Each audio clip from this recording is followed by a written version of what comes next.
Good morning বন্ধুরা, অনেক দিন পর আবার একটা ব্লগ নিয়ে তোমাদের সামনে চলে এলাম। আজকে রথযাত্রা, সবাইকে রথযাত্রার অনেক অনেক শুভেচ্ছা। আর সঙ্গে আরও একটা স্পেশাল দিন, যার জন্য আমাদের ঘরে আজকে পায়েস হচ্ছে, সেটা ক্রমশ প্রকাশ্য। এখনই আমি তোমাদেরকে কিচ্ছু জানাচ্ছি না। তো এখন বাজে সকাল 10টা, আর আমি সকালবেলায় পায়েসটা করতে শুরু করে দিয়েছি। এখানে কিশমিশ ভিজিয়ে রেখেছি, এখানে অন্যান্য জিনিসপত্র রয়েছে, আর এদিকে আমি পায়েসটা করছি। চাল দিয়ে দিয়েছি,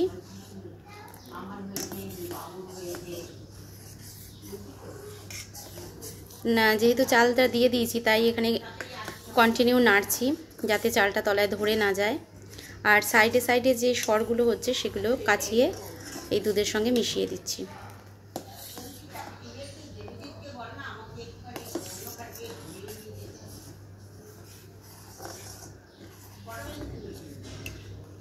এখানে আমার পায়েস কমপ্লিট। এই যে এবারে নামিয়ে ফেলবো। দেখেছো এতটা ছিল, এখান থেকে শুকিয়ে এইটুকু করে এনেছি, মানে 1/3 হয়ে গেছে দুধটা। চিনিও দেওয়া কমপ্লিট। আগের দিন মানে শনিবার দিন দুপুর থেকেই না ছেলের শরীরটা খুব খারাপ করেছিল, মানে হঠাৎ করেই গাটা গরম হয়েছিল।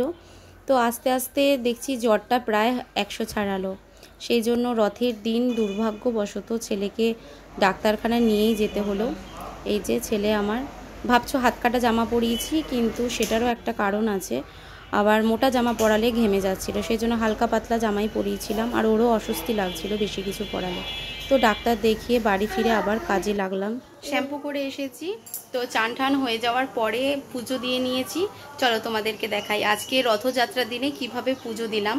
সব ঠাকুরকে সাজিয়ে গুছিয়ে ফল মিষ্টি দিয়ে একদম মনের মতো করে পুজোটা দিলাম। চলো তোমাদের সাথে শেয়ার করি। এই দেখো সব ঠাকুরকে মালা ঠালা পরিয়ে মিষ্টি ফল দিয়ে পুজো দিয়েছি। এই যে আমাদের গোপাল, এই যে দিয়েছি, খেতে দিয়েছি। গোপাল খেয়ে নিক। আজকে সুন্দর একটা ড্রেস পরেছে আমাদের গোপাল, দারুণ। আর এই যে ঠাকুরের জায়গা, আর ছেলে আবার রথ টানছে।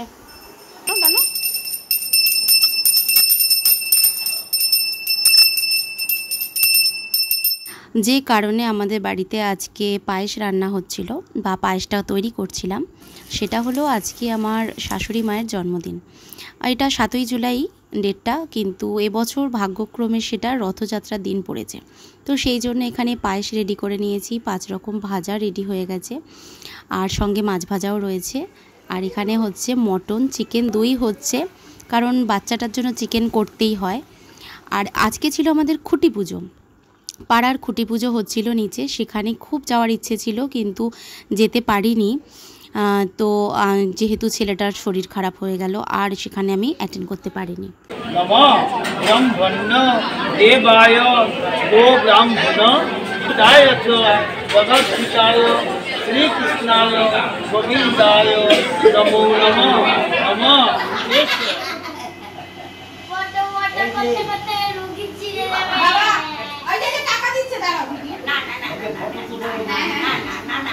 আরে লেও লেও লেও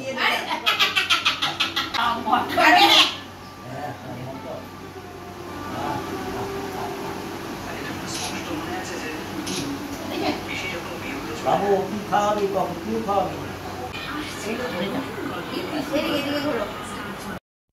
জানি না তোমাদের কেমন লাগে, তবে বিয়ের পর থেকে প্রত্যেকটা ঘরের অকেশন আমরা এইভাবেই পালন করে আসছি, এই সাজিয়ে দিয়েছি। আর উনি যেহেতু বেশি কিছু পছন্দ করে না, না মিষ্টি, না ফল, না চকলেট, না কোল্ড ড্রিঙ্কস, না নানা রকম এই ভাজাভুজিই খেতে চায়নি, মানে সাজিয়ে দেওয়ার পরেই অনেক কিছু তুলে দিয়েছেন। আমাদের পাড়ার জগন্নাথ, বলরাম, সুভদ্রা এই কাকিমার বাড়ি থেকে মাসির বাড়ি রওনা দিল। তো দুপুরবেলায় সমস্ত বাজনা নিয়ে এরা এসেছিল নিয়ে যেতে ঠাকুর।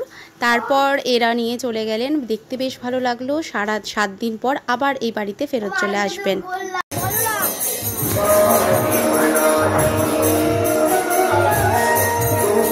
এইটা জগন্নাথ, এই সবুজটা জগন্নাথ, এই বউটা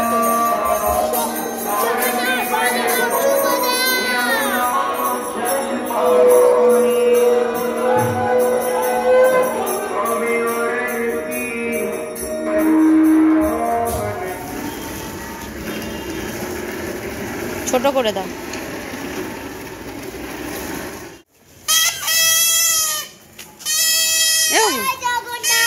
হ্যাঁ